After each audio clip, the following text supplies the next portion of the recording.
What's going on, guys? Welcome to another PiP chat where we talk about all the crazy stuff that's happening in movies and games and TV shows. We talk about all the spoiler-filled stuff about different kind of mediums and stuff like that. Today, we got Obi-Wan Kenobi. This show just finished about 1 week ago.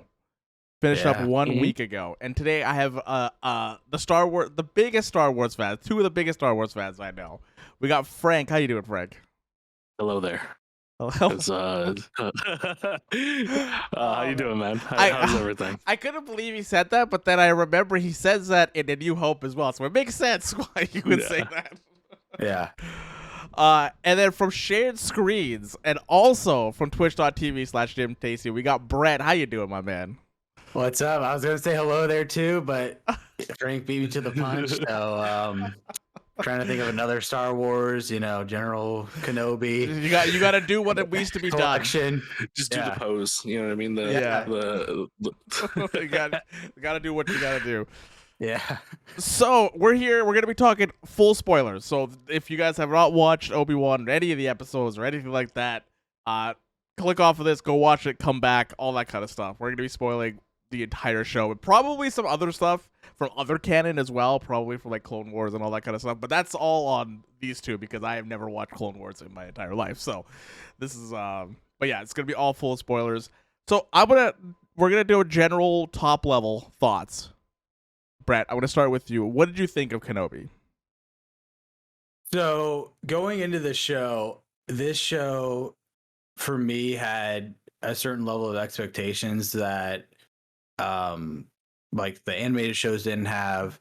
That, I mean, honestly, at this point that Mandalorian does have, because I think Mandalorian is like I think the Mandalorian character is on that iconic status as like Luke and Han and everybody else now at this point. Do you feel like the Mandalorian is like one of the crown jewels now of Star Wars? It's like one of those things where like it is the bar 100%. Now at this point.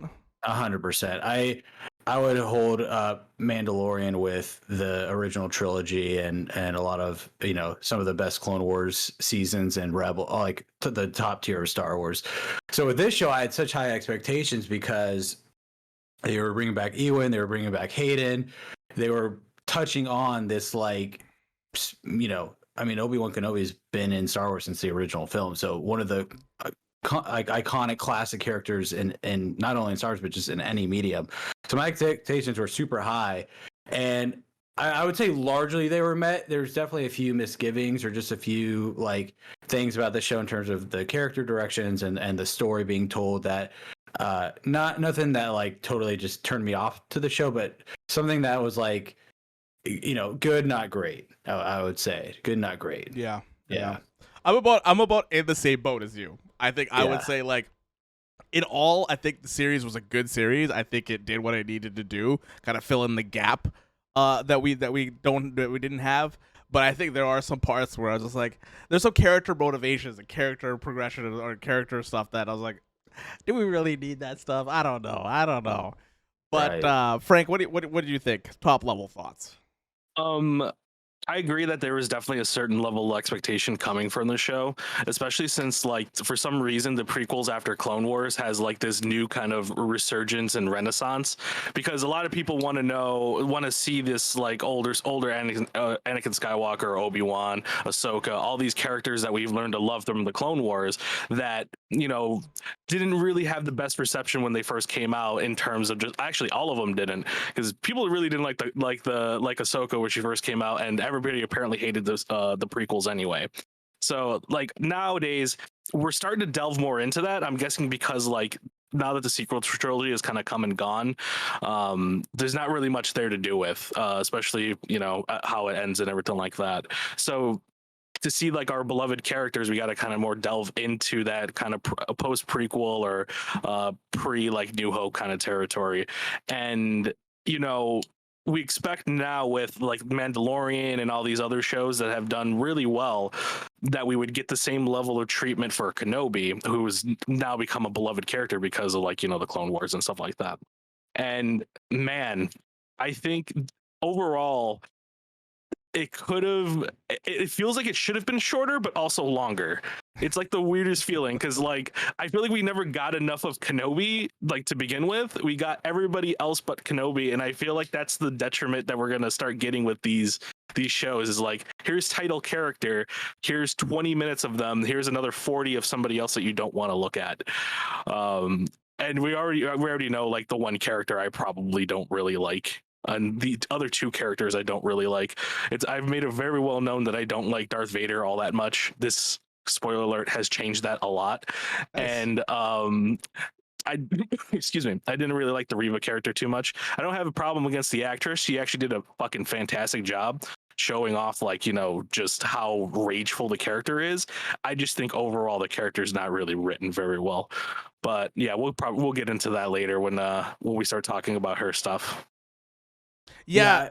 Sorry, Brad. Go for it. Yeah, I would just drop this because like this could totally change the direction. But this show and Boba Fett, both projects that were originally movies that got turned into TV shows, have unique, interesting problems that Mando has not had. That was written and, you know, that was supposed to be a TV show as a TV show itself, right? Yeah. That's just interesting. When you take like a because like you can also even tell by like the episode lengths. Right, they got shorter and shorter every episode until the final episode was 50 minutes. But I feel like Frank nailed it, where it's like it feels too long to be a TV show, but too short to like be a full-fledged movie. Like it just felt like it was right in the middle. So I feel like if they cut a couple of things out, it would have been great. I think it would have been an awesome like full like movie kind of type thing, like a good 3-hour movie.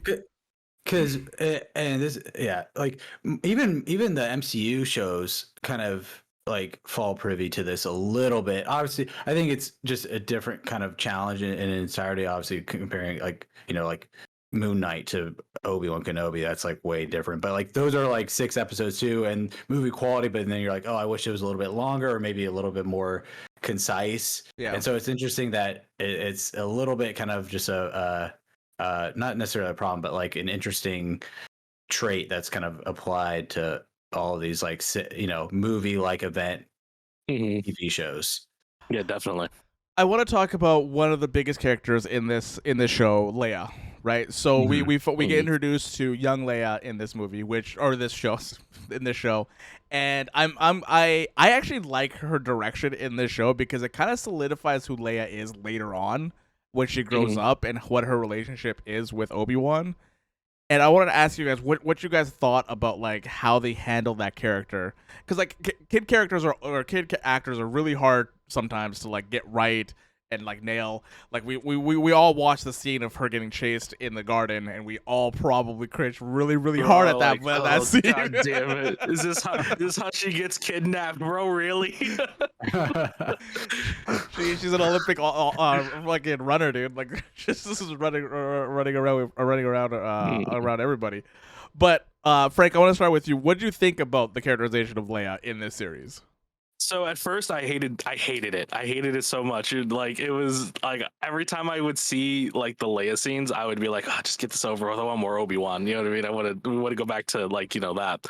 Overall, though, throughout the show, I started to definitely get a better feeling about the character, because she actually has an arc here.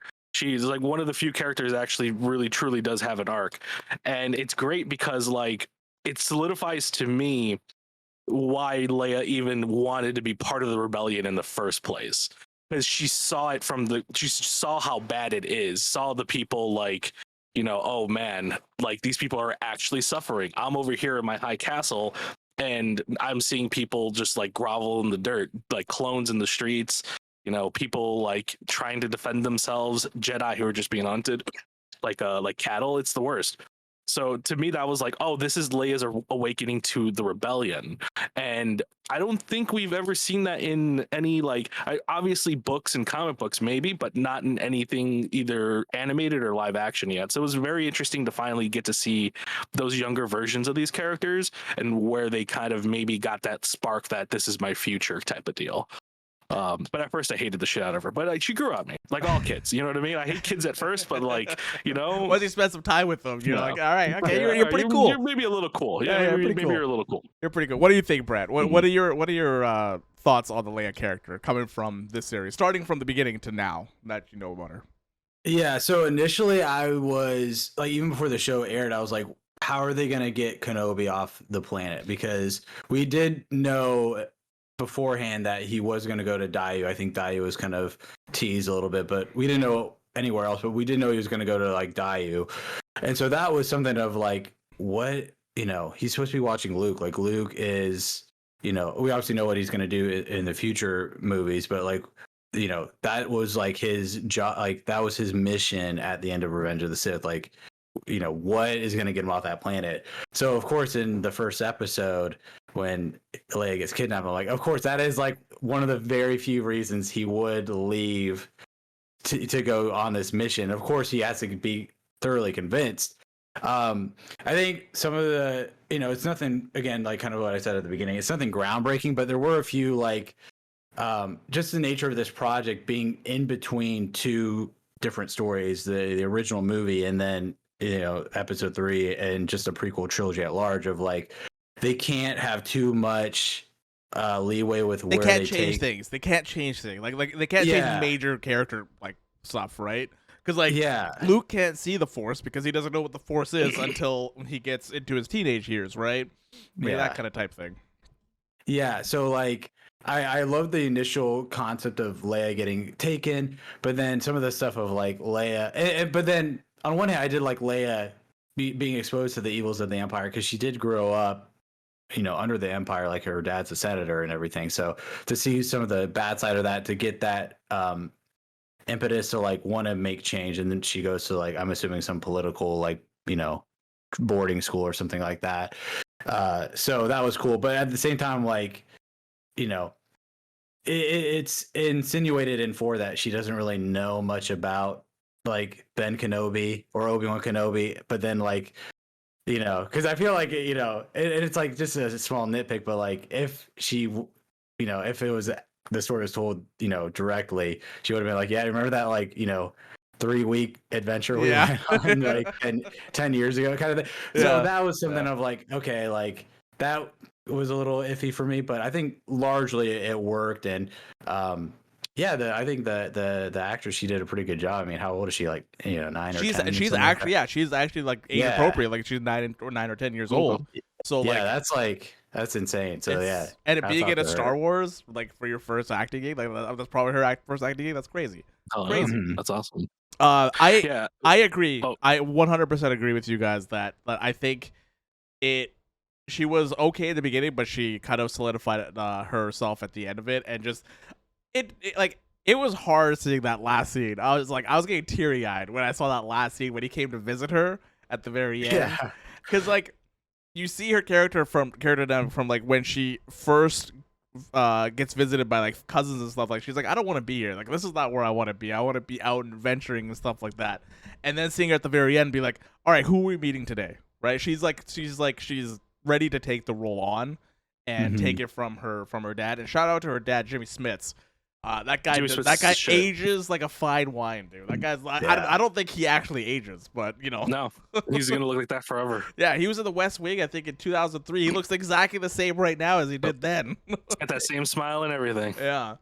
Cool to see Alderaan. Actually, I think this is the biggest look we've gotten at Alderaan. Yeah. Obviously, it plays a big role in 4, and then you get to see it a little bit at the end of 3. But yeah, the one thing was like, man, Obi-Wan, you're supposed to be hiding, bro. You're just on this like tarmac out in the open, dude. What's going on? You just showed up and you're like your Buick of the Star Wars universe, and just like, and then he's like, we gotta keep our thing secret.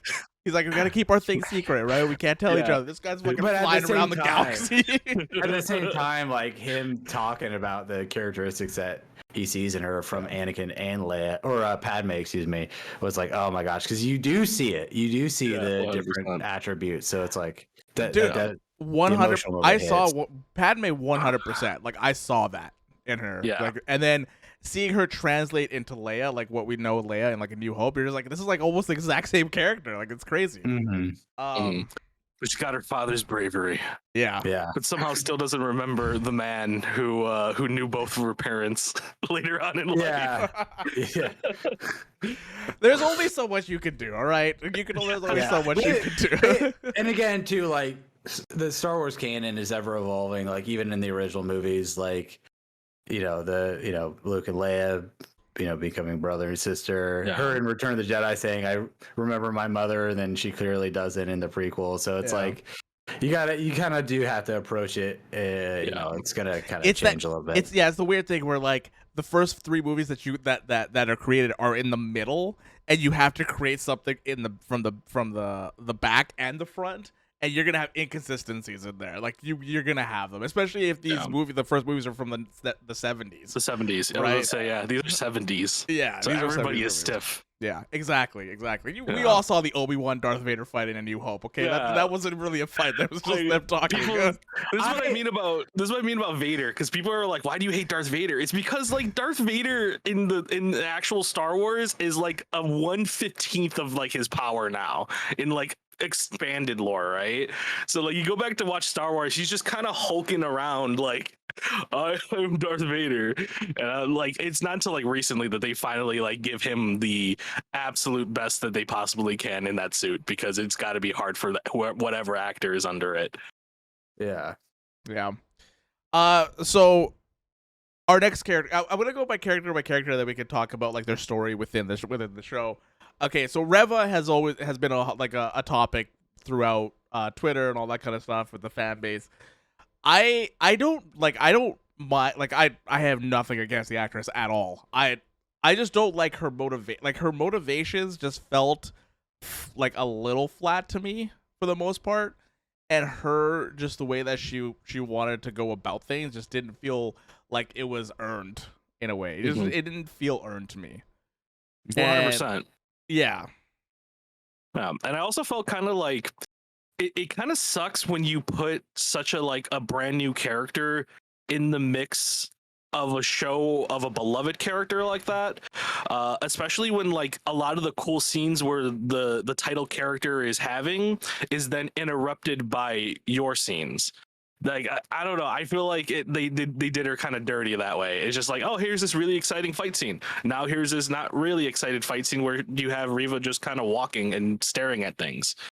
I personally like this, maybe that's harsh, but like I'm thinking about it, like if you took out the character Reva, just took that character out, I don't think it affects the main plot of the story at all. It doesn't, right? Like if you take her out, like Leia still gets captured. Let the Grand Inquisitor capture her instead of Reva, right? Yeah. Like again, going back to what I said in terms of like, since this isn't like an interquel story between 2 major stories that we've already been told, it's one of the things like she doesn't do anything massively important because she's not mentioned at all after that, and so it's one of the things like. I think her story of being a surviving youngling and I wish we would have known more about how she became an Inquisitor. I think that would have been really cool and compelling. Her being a surviving youngling was super compelling to me. But then it was one of those things like we knew that already, even from the first episode. I remember people pointing out literally that first little intro of the Order 66 attack on the temple. Everyone's like, hey, that youngling looks like a young Reva, and so that was just kind of well known across the internet discourse. And so what was it, episode 4, episode 5, when she like revealed that was her, or that she had survived that. Even before that, when the Grand Inquisitor is talking to her, like he's like, we took you from the gutter and all that kind of stuff. It's like you kind of figure like that was her, and then him saying that, you're just kind of like, all right, we could put 2 and 2 together and be like, yeah, that was her. But yeah, I think it was like episode 4 or 5 where they finally show another part of the flashback where we see Anakin coming in. Yeah, it was episode 5, and so that was one of the things of like the writing in terms of the pacing of some of the story beats, and just her story in general like didn't hit as much as it should have. And then especially when, like Frank said, when you compare it to Obi-Wan, not only because it's the Obi-Wan Kenobi show, but just Obi-Wan as a character, we've known him for 45 years. It was one of the things like, okay, like, yeah, that's such a monumental task that it's just so hard to complete. And even if you nailed it all, it still would be a tough comparison. And since they kind of messed up on that, I think a little bit, definitely was like, okay, like, does it hit, I think, the way the writers intended to? I wanted the push and pull between Obi-Wan and Darth Vader, and not the push and pull between Obi-Wan and Riva. You know, if that makes sense, because like there wasn't like until like episode 4, there really wasn't tension between Obi-Wan and Darth Vader. It was between Riva and Obi-Wan. But I think the main crux of this whole show is Obi-Wan and Darth Vader. Like that's who you want to see having that push and pull, that little dogfight of chasing each other to planet through like the rebellion and stuff like that. Yeah, like how would Vader react to that? How would Vader react to, hey, dude, Obi-Wan's alive when we found him? It's like, oh, I want to see Vader react to that. You know what I mean? And instead of just like, hey, Riva, you I hate you, Obi-Wan, because you didn't do anything about Anakin. Either Obi-Wan could have just said, yeah, I did. Why do you think he's in the suit? Like, I tried, man. I had the high ground and everything. I had the high ground. I saw him burn. Not a lot of people can survive that. Not a lot of people are going to survive that burn, all right? You can say something, Brett?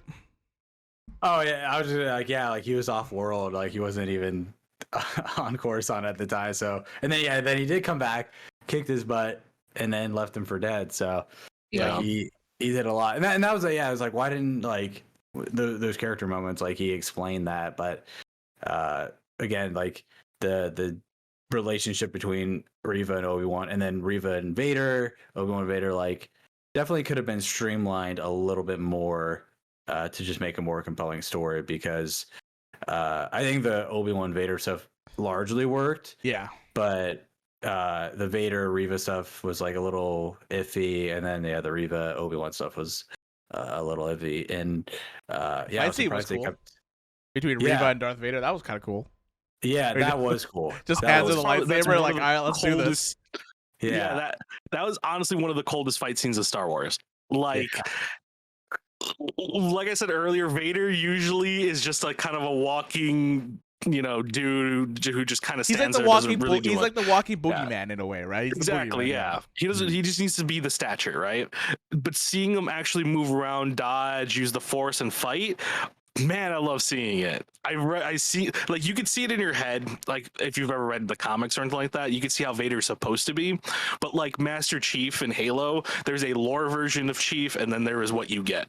And then so in Star Wars, there is lore Vader, and then there is what you get. And actually, they're getting pretty close to lore Vader so far. So I'm like, let's get more of that. The way he uses like the Force, like stop the lightsaber and stuff like that. It was just so cool. It was just so cool because like you always want it when you watch these shows and movies. You want to see like creative ways they use like the Force. And like I think they nailed it in the show for the most part of like even the ground, like earthbending almost. Exactly. Yeah. We haven't really seen. Yeah. And then I want to just touch on this. The one thing that I had a little minor problem with was they had to do this because they have to get Obi-Wan back to Tatooine. How the fuck did this guy go from one planet to another planet in an instant, and then and then gets on the ship and be like, "Where is she?" That's one of the things of like there's like in universe and there's like lore and canon of like how long it takes, for hyperspace to take, like, they touch on it in Phantom Menace a little bit, even in Attack of the Clones a little bit. Obviously, I think in The Last Jedi they have like the fuel stuff and everything like that. But I think by and large, like the hyperspace stuff is just like this wherever the story needs it to go. So you would assume, just to like kind of do mental gymnastics, you would assume like the timing of the Obi-Wan Vader fight was before Riva gets to Tatooine and tracks where Owen and Beru and Luke are, because the story is told side by side, congruent, but it probably actually wasn't.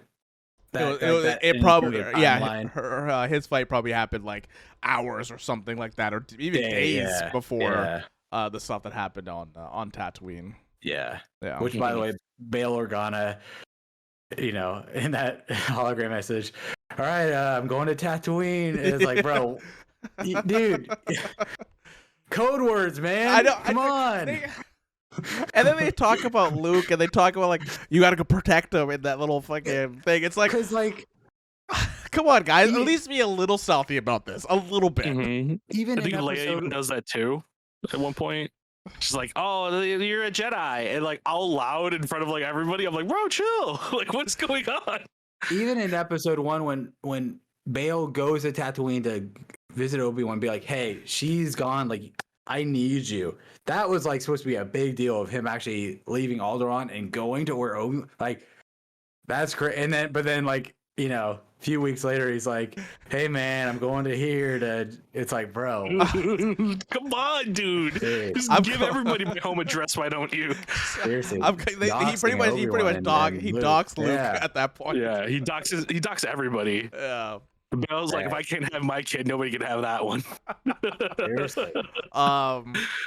Let's talk about Aiden Christensen coming back in this show. Oh.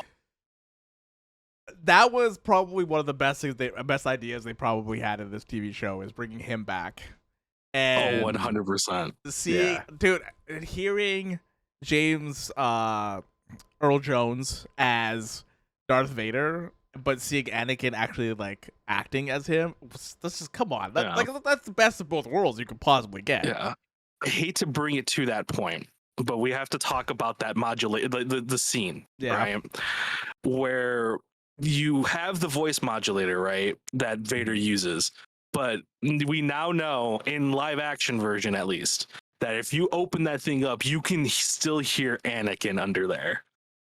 And if you can hear both, and I think that was whoever designed or sound designed that part with James Earl Jones creeping in, but also you can hear Anakin behind it. Fucking bravo! I think you've legitimately made one of the coolest Star Wars things I've ever seen in my life. Just hearing the two, like the duality of man talking to Obi-Wan, was probably one of the most heart-wrenching and tear-jerking moments I think I've ever seen in the series. Yeah, because Frank, you've seen Star Wars Rebels, right? A little bit here and there. I'm still on Clone Wars. I'm still getting through Clone Wars. And Harv, you haven't seen Rebels? I've seen. Are you talking about the Ahsoka picture with like the same thing? Mm-hmm. Is that the one you're talking? Yeah. I've seen that. I've seen that going on Twitter. They've technically already done something like this in Rebels, and it hit so hard in Rebels.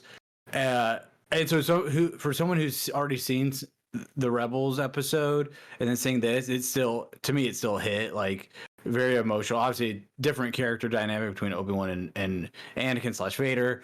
And then also just seeing it in live action was just on a whole nother level. And then the Vader Anakin voice like merging, that was just like that hit me, dude. It hurts right here too, because you learn to love these characters, and it's just like, fuck, like I hate to see you like this, dude. Just like Obi-Wan is seeing him for the first time, just like, it hurts. But him, and then him saying like it wasn't you that killed him, it's me that killed Anakin Skywalker. Yeah. And I was like, oh man, that's the closure that fucking Obi-Wan needed. That was the closure that he needed right there. Yeah.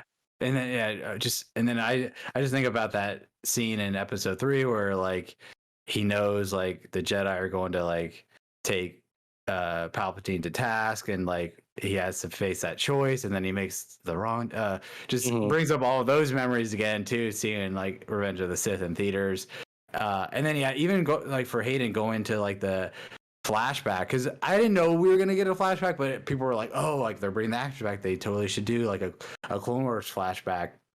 We kind of got like an Attack of the Clones flashback. Yeah, this is like barely starting mentorship type of flashback, isn't it? It's I think it's right before Attack of the Clones, because he obviously has like the same same braids, same hairstyle, same outfit from Attack of the Clones, but he still has his hand and everything like that. And in that flashback, he's staring at like Padme's apartment, and because in Attack of the Clones, a big plot point is like he's never seen her since Phantom Menace. It's been 10 years. That's like a huge thing. So him like kind of like wistfully, like longingly, like wanting to meet her again, like that part alone hit me so hard.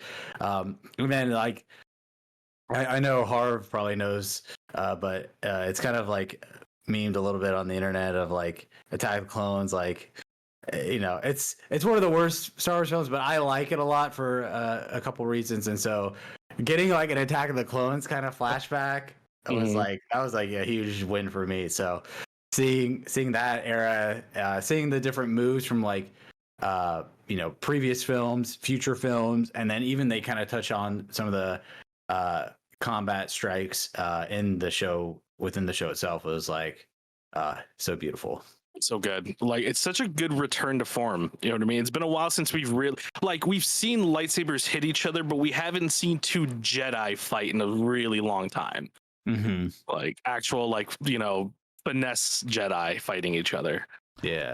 I'm glad that scene was there because it hit, because this is an Obi-Wan Darth Vader show. Like this is who the show is supposed to be about, and seeing that and then seeing where we actually like end up, it hits even harder because you have that scene at the beginning and he tells Darth Vader, or he tells Anakin like why you lost and all that kind of stuff, and it just kind of keeps coming back, and it's just seeing the ending and them fighting at the very end of the show.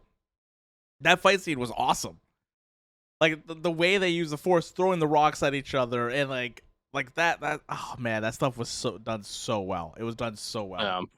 Yeah, that whole Vader stuff's done really well. Hayden fucking knocked it out of the park. The makeup on him is absolutely amazing. That look he gives with the little smile, like I did. You know what I mean? That little and you see the eye, you see the crooked smile. It's like, oh fuck, he's good. He's so good as Vader. This is also the first time we get the Vader theme throughout the entire show. We finally get at the very end when he's talking to Palpatine. Sidious. Yeah, when he's talking to him, and right when the message ends, we finally get the Darth Vader theme. We're like, all right, it's full circle now. It's over. Yeah, like he's Darth Vader now at this point. Yeah, it's weird too because that scene. So I really love that scene a lot, and I usually when people ask me about what they thought of Obi-Wan, I was like, yeah, it's a pretty good show with probably one of the best moments in Star Wars history. Being that scene, just because how well everybody does it. But Hayden, the reason why I think he kind of knocks it out of the park is there's a thing within the comic books, and even I believe even in the TV, even in the animated shows, where Vader, it's the constant struggle of Vader, right? Like, I hate what I'm doing, but I'm too far gone to go back. And then obviously the big goal, objective of Vader from Palpatine was, you got to destroy everything that is Anakin Skywalker. You got to kill it all if you're ever going to truly be a master of, what you want to do. And I never thought we'd see a moment where Hayden used that knowledge. And there's times even in that dialogue where he's talking to Obi-Wan, you can tell it's Anakin's kind of light side kind of kicking out a little bit, because that's the dilemma of Vader. He, no matter how hard he tries, he can never fully kill Anakin Skywalker. Anakin Skywalker is always there no matter what he says. It's proven with that little tear that he has, right? But when Obi-Wan tells him sorry, you see that look in his face like, fuck, all right. And then it's like, I have to keep going. I can't give in, because if I give in, there's nothing left for me to go back to anyway. So I have to keep being Vader. And you can tell he's kind of more lying to himself and lying to Obi-Wan, but still giving him that that piece of you didn't kill me, I did. Yeah. And then I'm still gonna go on my path, but you don't have to blame yourself for it. And that just it killed me. It kills me every time I look at it, because Hayden knows the character a lot better than a lot of other people do, and that's amazing, because I always thought at least those prequel characters, other than obviously Ewan McGregor, I thought they hated the shit out of their characters. Eventually, just seeing them come back and give that much life to these older characters is beautiful, in my opinion. I think in terms of the actors and the relationship with the characters, you touched on it already, but even the actors themselves in the interviews before the show aired talked about how there really has been a renaissance in terms of support, or just and obviously the prequel. I love the prequels. I liked them when I was a kid. I like them now. I think the core of those stories are excellent. Obviously the execution in some respects is wanting, but just in terms of a renaissance, in terms of just the internet at large, just everybody at large has started to appreciate the prequels more, which has made the actors appreciate them more in terms of hearing just the fan feedback of, hey, we really loved you doing this. Yeah, and dude, just to echo, like they did such a good job of melding the Anakin and Vader characters together so much. And in terms of the Anakin Vader Obi-Wan dynamic, they did a really good job of echoing that with the dichotomy of Vader / Anakin and Luke, because we see like how Obi-Wan can't bring Anakin Vader back, but we know that Luke does and can.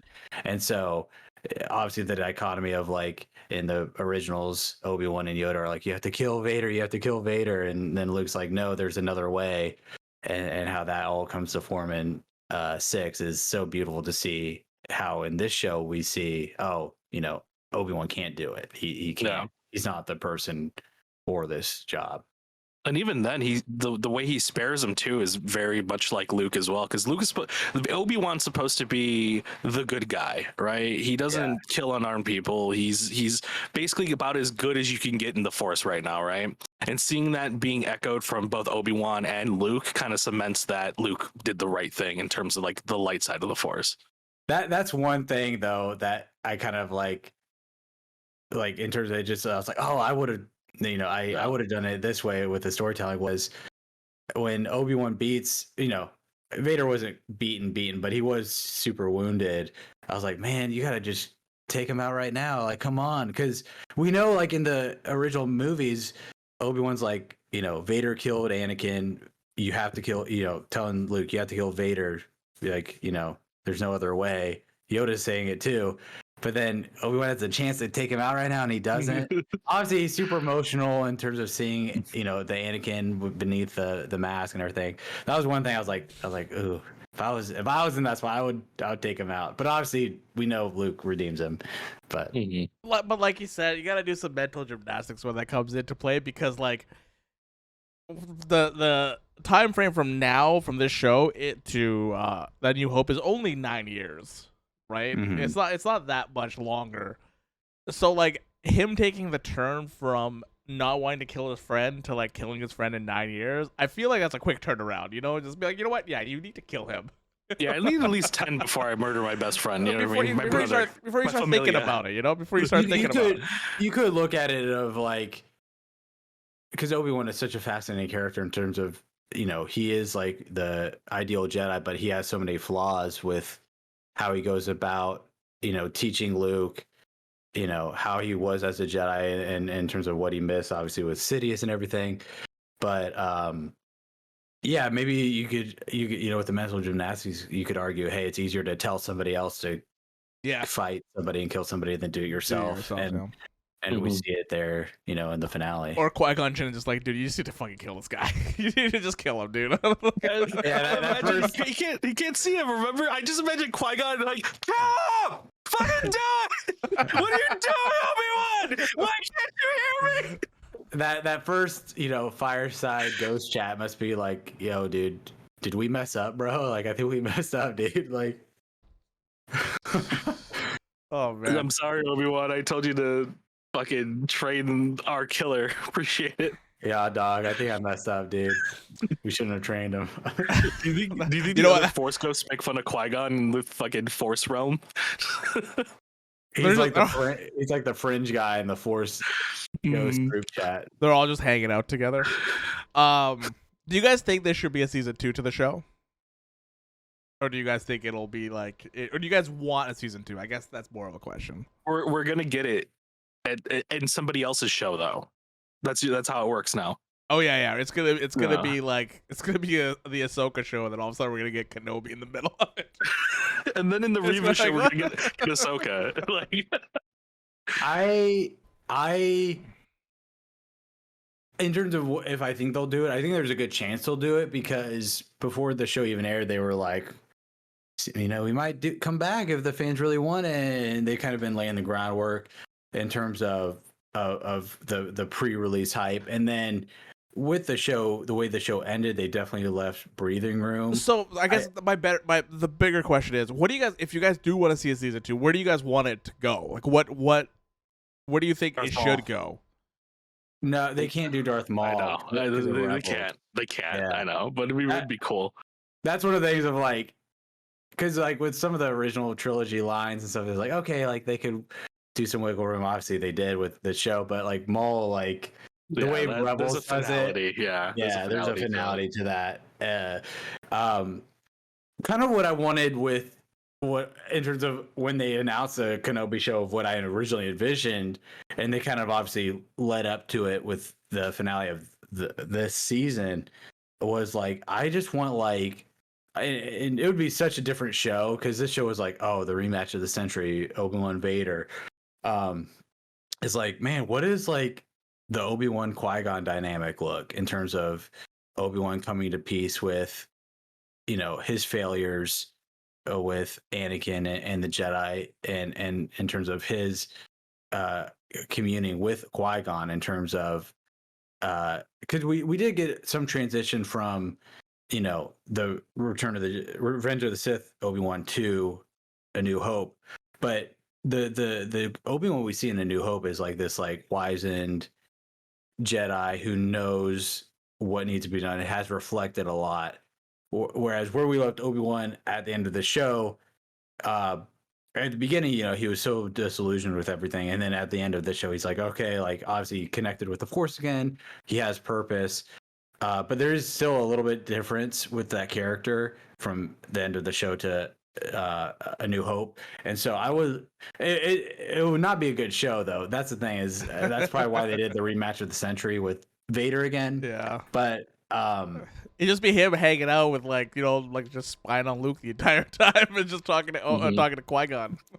Because that was the whole thing of where we left Obi-Wan at the end of Revenge to where we see him in A New Hope of like he can't be doing nothing too crazy because one, he has to make sure Luke's okay, and two, like he does go into self exile, and part of his character I think is that time period of reflection from Revenge to New Hope. And so I would love to see like some sort of, maybe it's like a podcast or something of Ewan and Liam, to where it's like they just talk and commune, and part of that training was Qui-Gon teaching Obi-Wan on how to become a Force ghost. So would love to see something like that. I did love how he didn't use a gun or a lightsaber for 2 episodes. That was like one thing of like, he can't be swinging it around everywhere. And obviously he does towards the end, but for certain purposes. It's like riding a bike, you can't ride a bike perfectly right away, right? You gotta get back on there and just try to get the rhythm of it all. Gotta ease into it. Yeah, exactly. What do you think, Frank? What if there was a season 2? What do you think would be a storyline that you would want to see?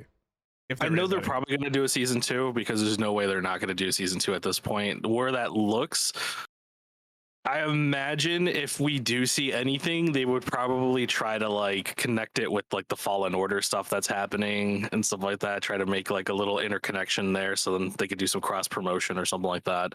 That depends on what Fallen Order story looks like. We still don't even know what the hell's going on there yet. It might tie in with Riva a little bit, Riva's show. Honestly, I don't. I hope they don't, because like this ends well enough for me to be like, okay, I'm cool with Obi-Wan having his own thing for a little bit. Honestly, what I want to see is an adaptation of the Vader comics with Hayden playing fucking Vader the whole time. Like just seeing how Vader, what happens after Revenge of the Sith. How Vader gets his lightsaber, stuff like that. There's some really fascinating lore there that I feel Vader as a character needs in live action in order for people to take him more seriously. Because like I said earlier, he's on live action, he's just a walking, skulking dude. Everywhere else, he is godlike. He's awesome. He does really cool stuff. Start putting that really cool stuff that Vader does in a regular TV show, and I guarantee you everybody is going to love it. Especially if Hayden is as good in that as he is in this, it would be the perfect little send off to that character. Because eventually we got to get rid of Vader. We got to stop doing the Vader thing. We got to stop doing the Skywalker thing. We got to move on from those characters. And I think one last little stint from all the actors who have played these characters and made us love them would be really cool. and Obi-Wan's already got his. I think he's got a pretty good little, like, he had a pretty good little arc. Might not be the best in the world, but it was better than what Star Wars has been giving us, like, a lot of the times. So I'm happy with what we got. That would be interesting, doing it like instead of like getting a season 2 of this, just going from character to character. So like getting an Obi-Wan Kenobi show and then getting a Darth Vader show. We're getting an Ahsoka show. We got a Boba Fett one.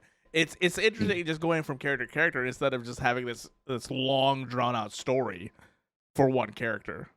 Yeah, and that's honestly, it's because of the problem Star Wars has, is that it does, there's a lot there for you to digest and there's a lot there for you to get, but the problem is you have to go read comics. You have to go watch a long animated TV show where, so, like me, it's hard for me to get through the Clone Wars because some episodes are really fucking great. Some episodes are obviously filler. And I'm like, I want to get to the good stuff, but I got to get through the filler. You know what I mean? And it's the same thing with comics. You got to get to the good stuff, you got to get through some of the filler. And what's nice about live media is we don't got time for that shit. We don't got time for media. You got 2 hours to make a movie, fill in as much as you can with that. So what people usually know of a lore of a character comes from movies, because that's the most, accessible form of this, genre. So being able to see these characters kind of get fleshed out and their stories told broadly in the live action format, instead of it being like, oh, you should know who these characters are because you've read the comics, right? Or you've read, or you've watched like Clone Wars, right? I feel like that's the better way to go. And seeing, these characters get fleshed out has definitely been kind of fun because of it. I agree. I wanted to see also James Earl Jones. He's 91 years old.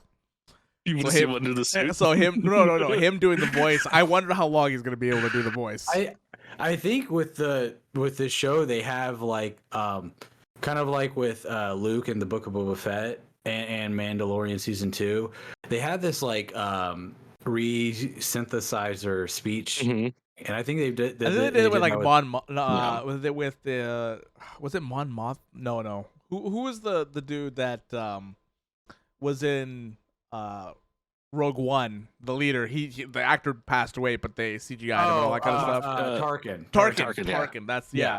And they had his voice pretty spot on too, right? For that. Yeah. And I think they did that with Vader too. So they did kind of like a re-speech synthesizer with I think Hayden probably saying the lines and then it coming out as like the James Earl Jones. James Earl Jones did do the voice for Vader. Oh, he did. He did come back for this show.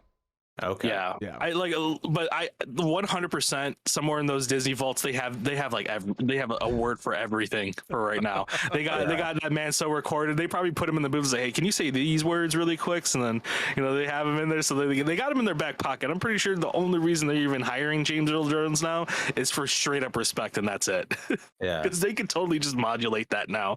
Like every little Star Wars like cosplayer, like that voice modulation has already been dialed in. Anybody can be Vader at this point.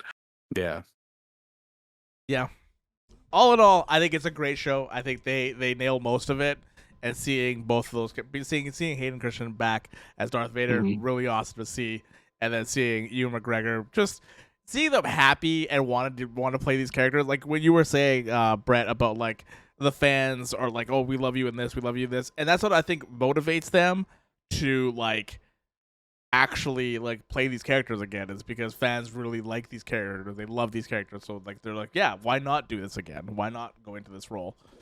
Yeah. And then like seeing Ewan's like enthusiasm in like interviews and stuff like that, just like how much he really kind of wanted this to happen, was definitely like, it definitely made the series feel kind of good, because like him as Obi-Wan, he kills it every time.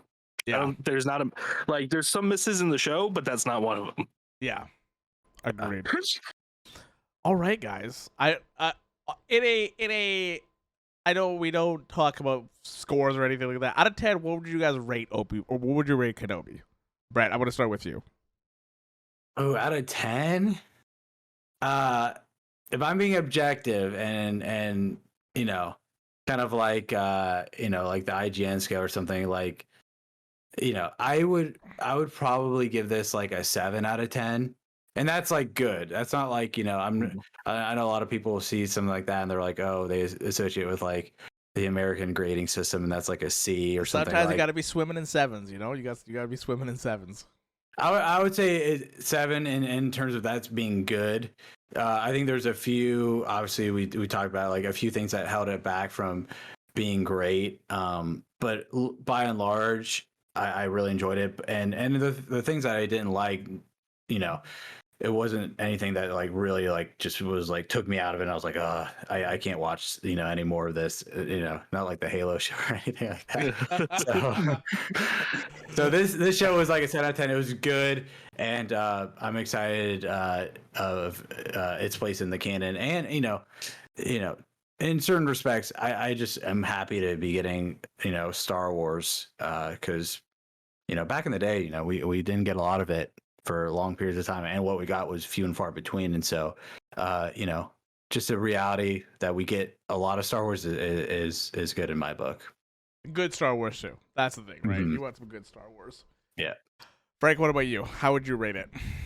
I'm gonna give it 3.5 blue milks out of 5.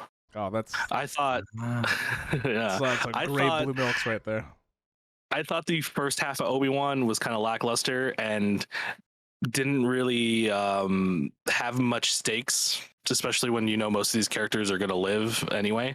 But the second half of it, with all the reconnections of certain characters, such as like Darth Vader and Obi-Wan, that stuff was fucking amazing. And it was like some of the stuff I like, it's like crack. I want to see more of it. I want more of that, which is why it's like 3.5 out of 5. I would not a straight up 3, because those scenes really do elevate for the whole show.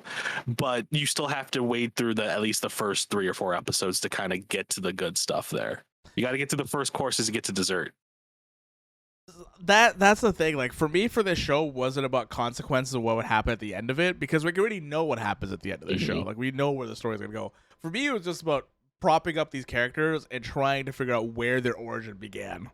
Especially for like Leia. Leia was like, because I didn't expect them to go in that direction, and they went in that direction, and I loved it. And I was like, all right, this is great. Like I want to know where she gets her sass from, and where that little like where does their relationship begin?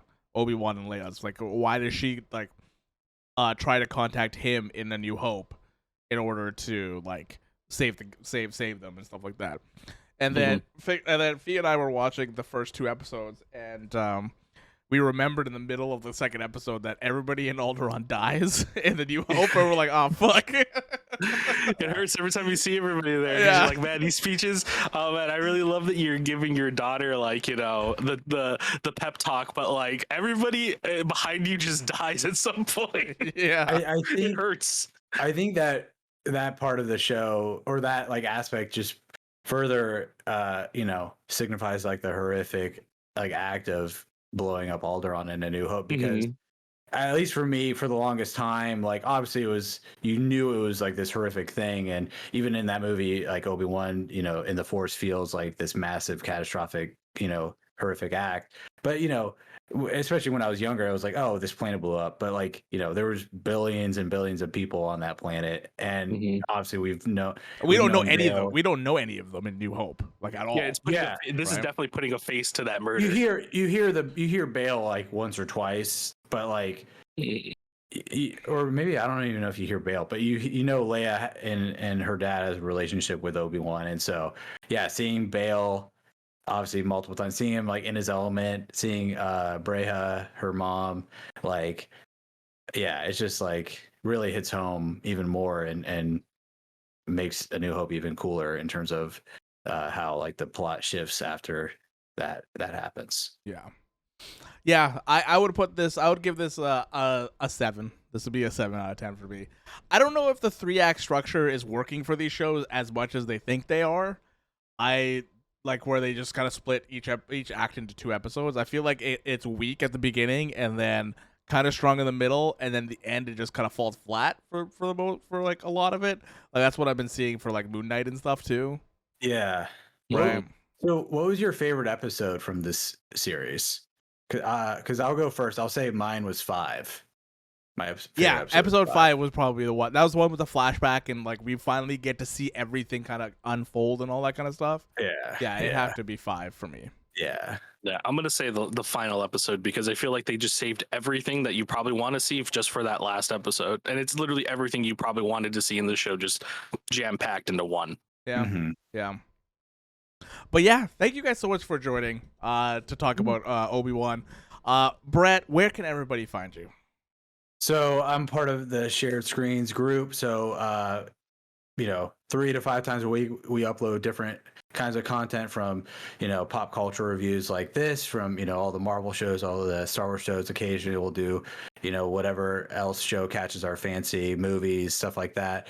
We do video game coverage too every once in a while as well over at youtube.com/shared screens. And then on my personal channel on Twitch, twitch.tv/JimTasty, I'll stream, from anytime 5 to 6 times a week.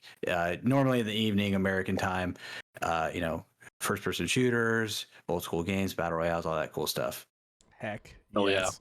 Heck yes. The big Fortnite streamer. Yes. Oh yeah. Yeah. Who would have Dude, thought, man? this Not season me. has been awesome in Fortnite. It's been awesome in Fortnite so far. I'm pretty sure every time we've raided you're playing Fortnite. We're doing our. I know, dude. I'm a Fortnite streamer now. I never would have thought. I mean, they added Darth Vader to the game, so it kind of goes into hand in Indiana hand. Jones is coming out. Dude, too. that's the Oh only my reason I God. bought the Battle Pass for Indiana Jones. That's it. He's gonna be my skin forever.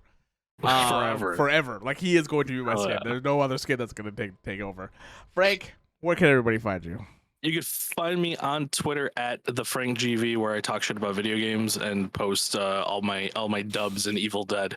But I'm playing Elden Ring right now, so you're gonna find me just complaining either about the bosses or something like that. I don't know. How are you enjoying it so far? Oh, I fucking love it, dude. This game's Okay. awesome. Nice. Okay. I do have some quirks, like obviously, like I'm going from like Metal Gear Rising to Ninja Gaiden to Devil May Cry to Elden Ring, so it's taking.